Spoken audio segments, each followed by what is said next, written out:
de l'actualité sur la télévision Pacifique, voici les titres à la une.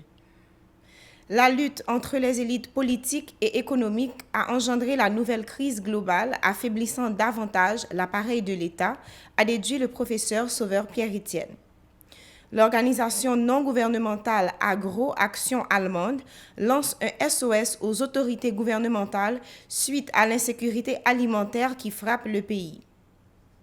Pour soulager les élèves et étudiants face aux problèmes du blackout et contribuer à la protection de l'environnement, le jeune entrepreneur Mike Belot et son équipe ont le sac d'école baptisé Solo Bag. Il a été présenté jeudi à des journalistes.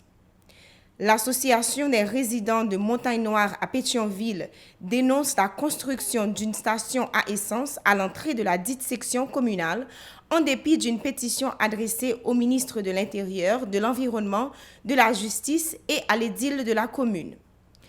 À l'étranger, après presque 10 mois d'une contestation populaire inédite ayant emporté le président Abdelaziz Bouteflika, les Algériens ont voté jeudi lors d'un scrutin sous tension. Et toujours à l'étranger, au Royaume-Uni, les Britanniques se pressaient au bureau de vote. 40 000 bureaux ont été mis sur pied à l'occasion de ce scrutin. Restez avec nous pour le développement de ces titres.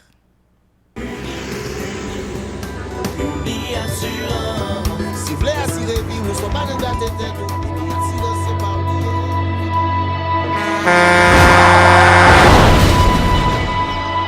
En général, moun pa reme pran assurance. Yo considéré que son l'argent rejeté. Et pourtant, l'argent assurance te doué dans budget ou à côté l'argent caille avec l'argent mangé. Li là pour les deux traverser un mauvais pas. Gardez tout à côté. Ou comment gros problème qu'on entre sur le monde sans attendre. Mandez Dieu pardon, ça arrive au tout. Une assurance dit ou précaution pas capon. Les malheurs arrivés, les faux amis flair à saison, a fait comme si on pas de jambe connaît. Une assurance après rétaver au pour le jour, continuer vivre la vie, quitter ce course-là dans main nous. Une assurance. Vivez en toute assurance. De retour pour le développement des grands titres de l'actualité. Le professeur Sauveur Pierre-Étienne a indiqué que la lutte entre les élites politiques et économiques a engendré la crise, affaiblissant davantage l'appareil de l'État. Chaque acteur essaie de tirer son épingle du jeu dans cette querelle de chapelle aux grandes dames des intérêts de la collectivité, se désole Sauveur Pierre-Étienne. Il s'en est également pris aux membres de la communauté internationale qui a échoué dans ses différentes interventions dans le pays. L'ex-dirigeant de l'Organisation du peuple en lutte, OPL, s'est en outre montré critique vis-à-vis de l'opposition qui n'œuvre pas, selon lui, en vue d'un changement au niveau du système global du pays. Il s'est enfin prononcé contre les velléités des opposants au régime de remplacer l'exécutif et le législatif sans parvenir à s'entendre vraiment sur ce projet.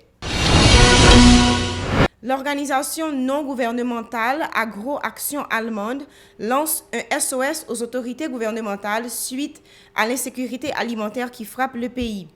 Lors de la présentation de son rapport annuel sur l'indice de la famine dans le monde, l'ONG estime que le pays se trouve dans un état critique par rapport à l'insécurité alimentaire.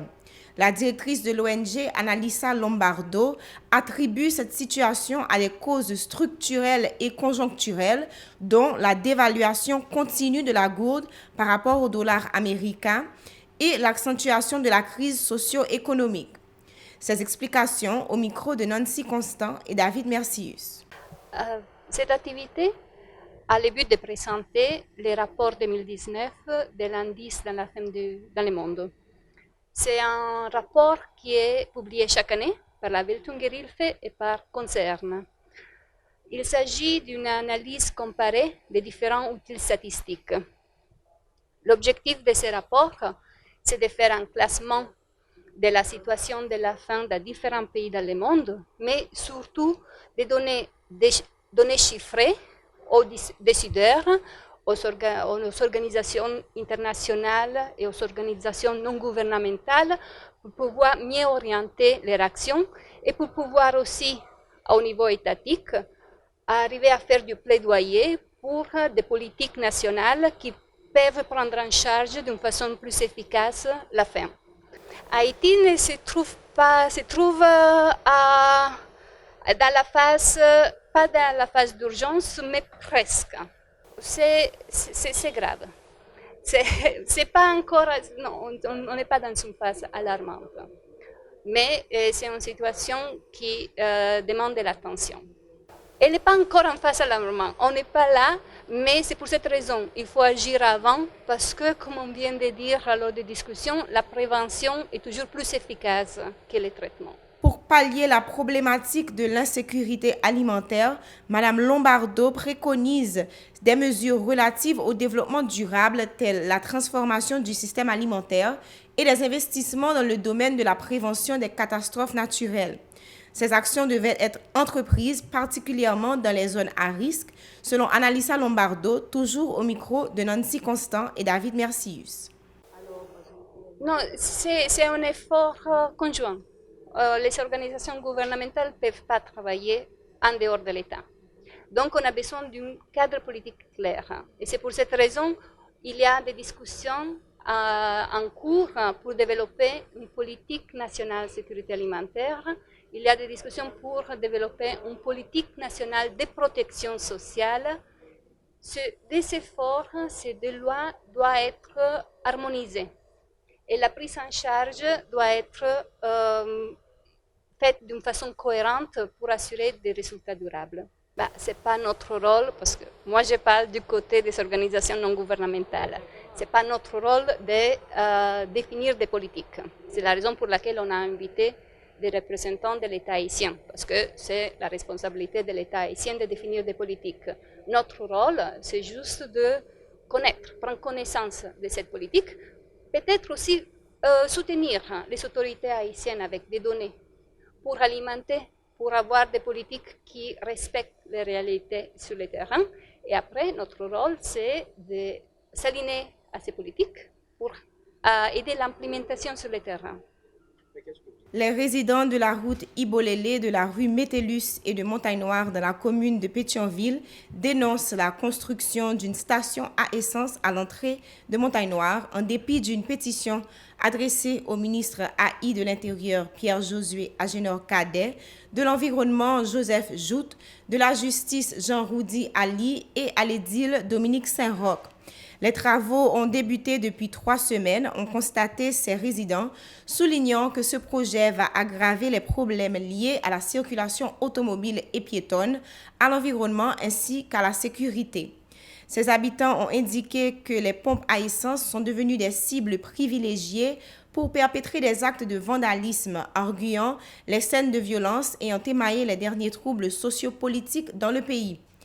Ils exhortent le ministère de l'Environnement et la mairie de Pétionville à accomplir leur mission qui consiste notamment à veiller au respect écologique du territoire, à s'assurer de la bonne position de la construction, à approuver conjointement le rapport d'évaluation d'impact environnemental et social du dit projet sur demande de son propriétaire, selon un communiqué de l'Association des riverains de Montagne-Noire, portant les signatures de Jacques Sampeur, Michel Moura, Fedora Camille Chéry, Grégory Blot et Savannah Savary. Solo Bag, c'est le nom d'un sac d'école conçu et présenté jeudi à des journalistes par le jeune entrepreneur Mike Blot. Cet objet est équipé d'un panneau solaire et d'une lampe électrique. Il est destiné aux élèves et étudiants confrontés aux coupures drastiques d'électricité.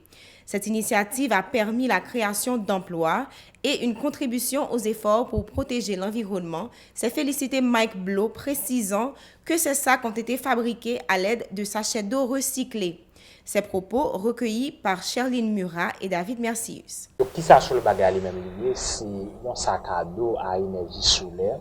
Et donc, genre là, son sac à dos qui vient par le solaire là-dedans, qui permet aux étudiants, aux élèves de l'école ou bien n'importe quelconque citoyen qui n'a pas accès à l'électricité qui est capable de gagner énergie. Donc, l'énergie, ça lui-même la permet que un monde qui vient valer sur le bagage là, qui est capable de charger le téléphone, qui est capable de gagner lumière la nuit et qui est capable de faire tout un ensemble d'initiatives, de besoins qu'il y a. Donc, valise là, qui gens qui fonctionner, ou mettez le dans le dos, ou marcher ensemble avec. Que le capable de recharger le téléphone, ou faire tout ça ensemble avec. Donc, qui fait que valise là lui-même, il protéger l'environnement pendant que lui-même la baille énergie. Batterie ça, c'est même qualité, c'est même genre que lui, donc, pas rien qu'un effet qu'elle a fait sous santé, nous, bien sûr, par exemple.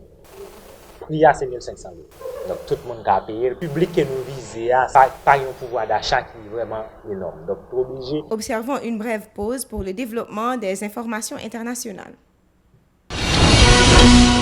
De retour après la pause, passons à l'étranger. Après presque 10 mois d'une contestation populaire inédite ayant emporté le président Abdelaziz Bouteflika, les Algériens ont voté jeudi lors d'un scrutin sous tension marqué par une nouvelle manifestation de masse à Alger et de sérieux troubles en Kabylie.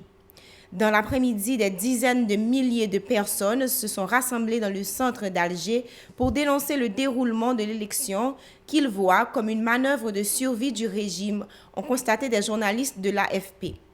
Toute la matinée, la police anti-émeute déployée en force au cœur de la capitale était rapidement et brutalement intervenue pour tenter d'empêcher tout rassemblement. Toujours à l'étranger, au Royaume-Uni, les Britanniques se pressaient au bureau de vote. 40 000 bureaux ont été mis sur pied à l'occasion de ce scrutin. La pluie n'arrêtait pas les Britanniques. Cette élection, c'était presque un référendum pour ou contre le Brexit, avec des Britanniques qui n'avaient pas hésité à changer de camp pour rester ou sortir de l'Europe. Alors qu'on vote habituellement tous les 5 ans, ce sont les 3e législatives en 4 ans et demi. La faute au Brexit qui empoisonne le Royaume-Uni depuis le référendum de juin 2016. Voilà, c'est la toute fin de ce journal. Vous pouvez nous suivre sur les réseaux sociaux, sur Facebook, sur Twitter, sur Instagram ou sur YouTube. Si vous êtes à Nassau, Bahamas, suivez-nous sur Rêve TV, chaîne 384. Vous pouvez également cliquer sur notre site web au www.radiotélépacifique.com ou si vous avez un smartphone, téléchargez l'application Radio Télépacifique. Restez branchés la 54 pour la suite de la programmation.